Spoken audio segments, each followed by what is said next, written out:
What's up, everybody? Someone was asking me to share more about how we were able to build a fully functional, like modern, extremely powerful page builder from scratch in just 4 months with two engineers and one designer, essentially. We had a few other people, a few other engineers help, but also for a significant period of time, there's only one engineer on it. So like, let's just make it an average of two engineers plus one designer who is also doing a bunch of other things over 4 months, creating a um, full world-class page builder. So let's look at it. So um, let me pull up. I should have prepared this. Let me pull up just really quickly what the page builder looks like. So here we go create a landing page, use the 2.0 beta. This is what it looks like. So you have sections. Inside sections, you have rows and then columns. And so you can do multiple columns. You can actually, I think you can actually do um, an additional column here. Yeah, so you can split it. You can move the split. You can do the columns however you want.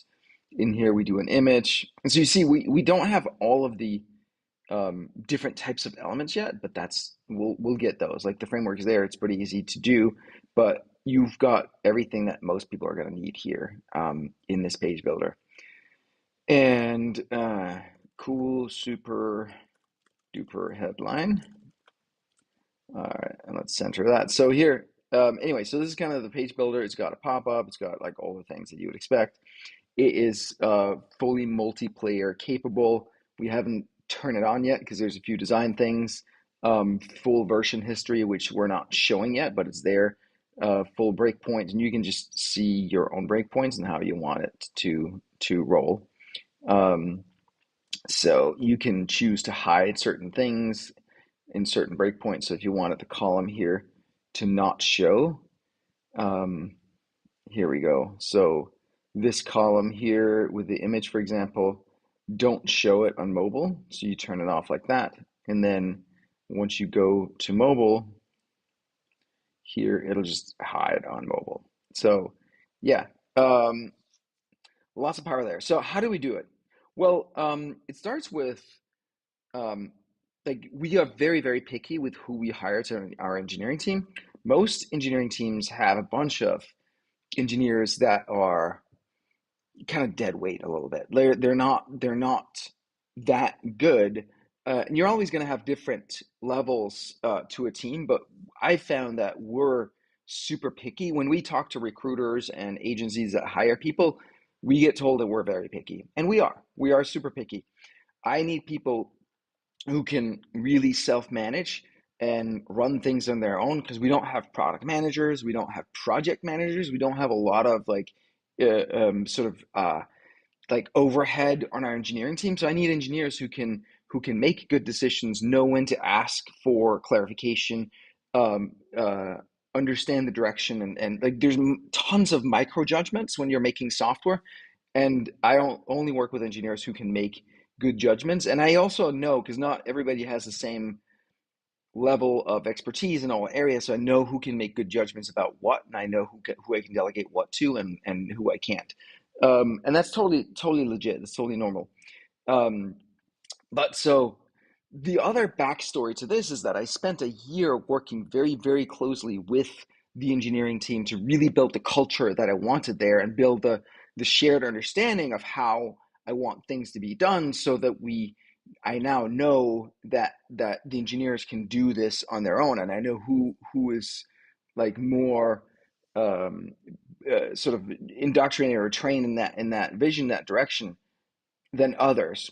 And one of the things that we do is we do like very someone called it like platform as a service. If you look at a code level, for example, this is the if we add a button here, say we want to add a button element. Um, Here is the button, boom, and then here are all the settings for a button. Now, if you look, this is what, let me see if this is sharing. Yeah, this is what the button component looks like, right? So we've got app components, builder, elements, button component. So this is a view component for those who are into technical stuff. But you can see here, settings, say there's a tab that's called format, and then in there is a group called button, and it has settings under a label button for um, text, subtext, full width, action, etc. These are all the different arguments. These are different variables that we have, parameters, arguments, things that get actually saved and stored. So, um, and then with a default value, and then you have the actual form here. So text field with a label that can be capitalized, subtext, um, um, and so you can see that thing right there. I don't know why that is not showing up there. It should, um, yeah. Why is that not showing there? Anyway, you would think it would, um, etc. So it's like very high level, and then so we basically create our own DSLs that allows us that makes it easy to do these things as we need them to. And then the button is also has some default styles, some icons, and so that's what you see there. That's defined in all the other files. So this is how we do it sort of at a high level, um, so that each new node that we need to create is very easy to do. Um, the other thing we did, like backstory, is we this is our entire design file for this page builder. And down here, you're going to see all of the explorations. So we looked at a bunch, but we looked in fair amount of detail at Squarespace, for example, um, Square or Weebly, Ghost, ClickFunnels. Those are some of the top ones. And like, okay, what's good about each of them? What do we like? What don't we like? What's complicated? What's simple? What are we going to copy? Um, and learn from. Like for example, here, one of the things we liked over here was how they did the color styles. So you pick some colors and then it comes up with, like here is main color and secondary colors. We chose 6 colors and then it comes up with these different styles for it, which um, I think is an elegant way to do it. And so we basically copied the same kind of thing as you can see in here under styles, and it has these different pre-done styles. We don't have the buttons here because we have a separate thing for buttons where you get to choose what you want your buttons to look like. Um, and so that's not part of that. Um, but yeah, so we look at all the ones, steal from the best. We did customer interviews to hear what people wanted, and then we just obsess over the details. This is the final designs for all the different pieces. Uh, some of them which haven't been implemented yet, like onboarding. How do we tell new customers how to use the thing? Um, Version history. So, like I said, we're already recording the history of every change. We're going to do something. This is similar to how Figma does it. So, version history, if you see the version history out here, you've got like the auto save versions that you can hide, and then um, it's going to be show older. So you can go back in the history and see all that stuff. The thing I don't like about theirs is that now you go back and you're like, it just loads that version. And you're like, what changed? You have to kind of guess at that. Um, Plus, it's slow. So we're doing that better. We're going to show, as you can see in here, um, not just who made changes, but also if you show see edits, you can see, all right, they added the section, modified, added, deleted, whatever. So you can see, get a sense of what changes they actually made in there. Um, yeah, pop-up builder, page settings. We actually decided not to do this in the modal. And so that's how, like, another thing that we do that I think we do really well is like, we do design for what we need. And sometimes it's easier and faster to just do it in code. And then we can go back and revisit design on specific things that we need um, to adjust. But we don't need to design every last bit if we already got kind of the patterns. We just use the controls that we've already built. So let me see what else is interesting here. So we obsessed quite a bit over the settings and having the right controls for those, and having being able to set the borders and margins and that kind of stuff and on the different sides. The positioning of your background image, for example. Like we noodle over these controls and spend quite a bit of time implementing those. Um, this is something that we haven't implemented yet, but we're going to have dividers between sections in different shapes so that you can, um, so it's not like just like straight lines all the way down. Animations we haven't done yet, but we're going to do, so you can do animations on different elements. Any element on the page you can animate um, as they scroll or just like all the time. Um, yeah, I think that's the style guide was something that also obviously we obsessed a lot over, um, so that you can have consistent styles. You can kind of define it once and then just use that again and again, so you don't have to come up with colors every time. Um, but yeah, in terms of like building, being able to do it with such a small team, it really comes down to hiring the right people and then training them, really getting to know them, and then giving them a lot of autonomy, a lot of autonomy, and then being clear on when they need to ask for questions for clarification and input so that they make the right decisions the first time. The most expensive type of work in engineering is rework, right? Having to do it over, especially if you have a junior engineer who does something in a complicated way, and then people start using it, and now you have to pay someone else to go figure out what it does.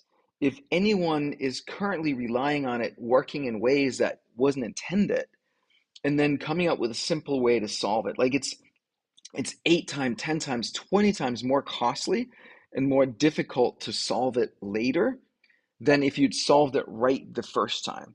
So really taking enough time to think about what it needs to be and how you can do it in a simple, clean, elegant way up front before you just jump into implementation. And anytime there's a smell that it smells a little complicated, it smells a little off, like listen to that smell and just be like, okay, I'm gonna wait until it smells right, until it smells simple and elegant.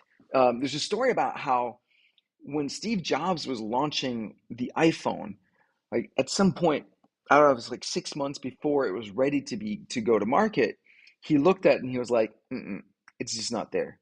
It's not there. And they had to go back to the drawing board on some really, really major design decisions because it wasn't right. And having the courage to not build stuff until you know in your gut that you found the right clean, simple, elegant solution is super important.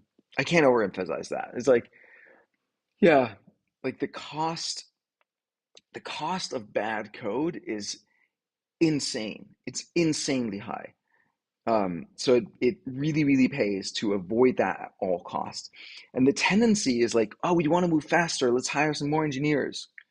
But a bad engineer or badly managed engineer can just make so much trouble down the line. It's insane. Um, yeah, and I mean that's true in general, but it's especially true with software because people are using it, and you're like maintenance. You have to figure like other people have to figure out what it needs, what it does, and all that stuff. So that is insanely expensive. Let me see. Um, anything else? Yeah, like really sweating the details, but sweating the right details, knowing when you can delegate, what you can give complete authority, autonomy to people on, and what you can't. Um, and then like I really get to know my people and what their strengths and weaknesses are individually, and what I can trust with each individual person with, and how they're developing. So, um, yeah, that's a huge, huge, huge thing. Um, And then like I am obsessed with software and with details about software and the usability and user experience and the flow, and like then I use it, I'm like, this is not quite there. How do we change that? I would expect it to be here, not there. I'd expect it to work this way, not that way. Like really obsessing over those details and taking the time to get those right as well.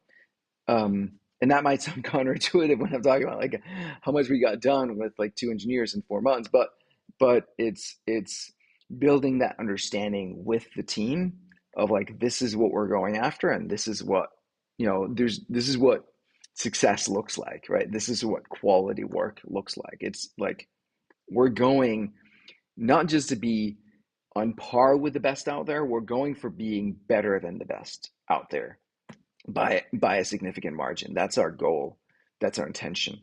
And better is defined by like super clear, easy, fun to use, simple and elegantly simple. Not just simple, but elegantly simple and powerful at the same time. Right? We want it to be super powerful, not simple in the way of like, oh, but you can't do the things you want to do. No, you want to be able to do the things you want to do, but you want it to be simple to figure out, and then like all the advanced power is hidden or is there. It's not hidden, but it's there when you need it, but it's not in your face when you don't need it. So that's what we're going for.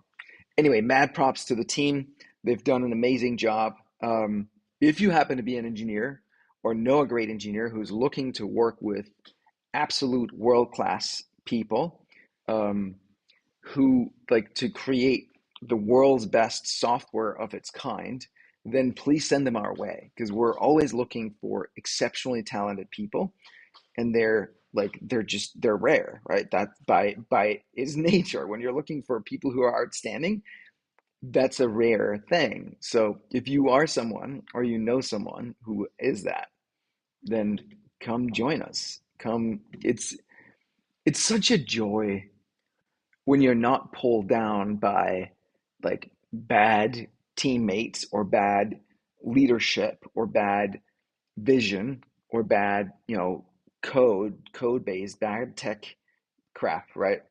Um, when you can actually build something um, um, and see the results in such a short amount of time. You can see exactly what you're working on and how it's going to benefit people, and you get the feedback instantly. Like, okay, great, like this is working, this is working, this is working. This is not working. Here's how we make it better. And you make it better like really fast, and you get that feedback. It's such a fun way to work. It's really a joy. So yeah, I think another thing is like we've built infrastructure pieces over the years. One of my engineers called it as platform as a service, right? Where we build these internal toolings that allow us to do um, uh, cool shit pretty easily. Um, I'll show you another example here. This is so in the app, when you go here, I'll show you in the app, when you go to landing pages, there's this view here, this component here, where you can filter and you can choose the columns that you want to see, and you can sort by different columns, like sort by name, right? Or sort by conversion percent, or which are all zeros. So that's great. This is like a test account. Um, Sort by type, if that makes sense. Usually like sort by last updated. And the way we do stuff like that is we call it a custom view. And so we define the columns here. Star name, um, view link, which is actually not shown. Oh, wait, I'm lying. It's here. So star name, view link, page type, the CTA object, display, like all these things, and these are the these are the totality of columns, and you'll see things like updated at that's actually not there because that's done automatically. Expires at is here, and then you can say, all right, direction descending. So that means when you order by expires at, by default, it'll sort descending, right? So you get the latest first, which would make sense. I'm going to make that change right now. Um, Preloads so that it performs properly, and these are like different instances of these tables. So this is an example of how we build this internal tooling that makes it fast and easy to do this. And then you're saying, hey, where did the filters come from? Great question. So if you go to landingpage.rb, we have this thing that says has filters.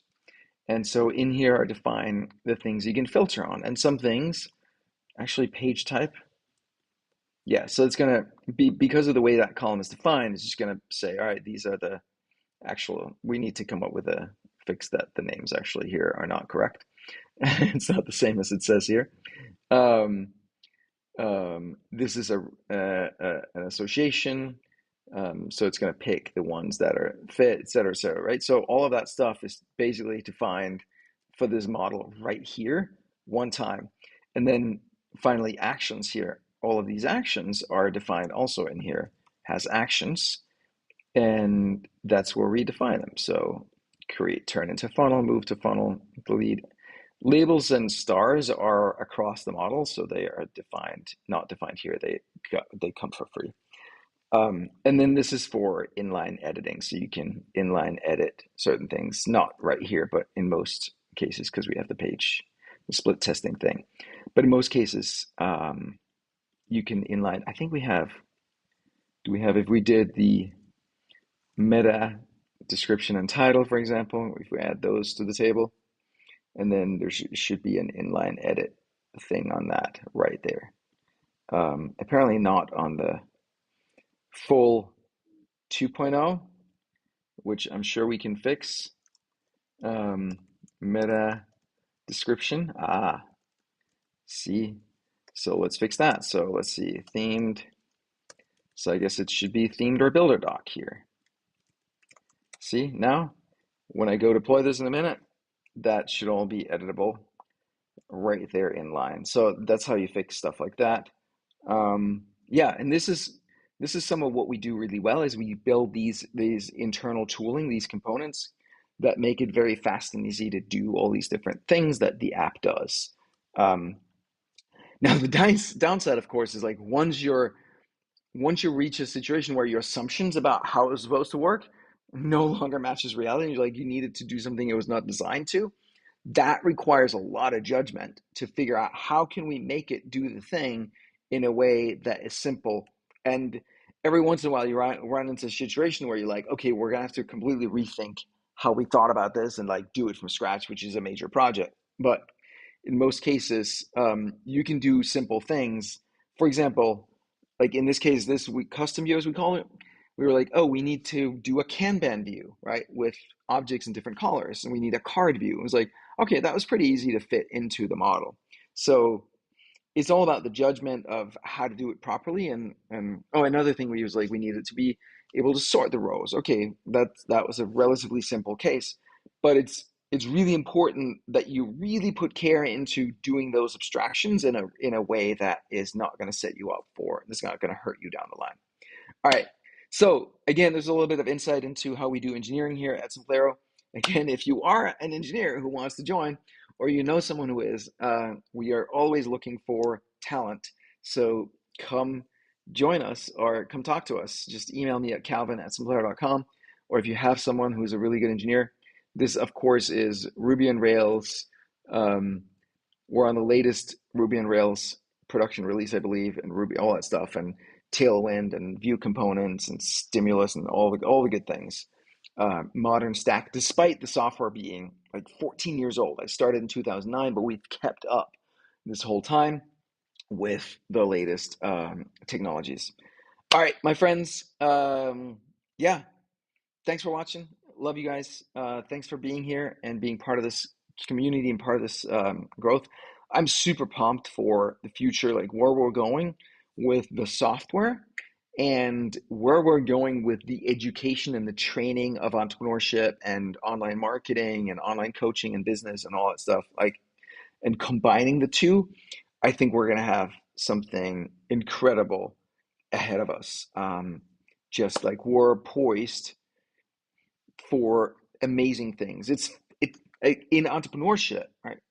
Just sidebar here. In entrepreneurship, the founder and the leader of the company, their personal development is always directly, you know, tied to the performance and the direction and the outcome of the company. And for me, there's been some major shifts that have happened in the past 2 years or so. Not even, that just have set us up for like massive success down the line. Like I was not ready to be the leader that the company needed before that, but I am now.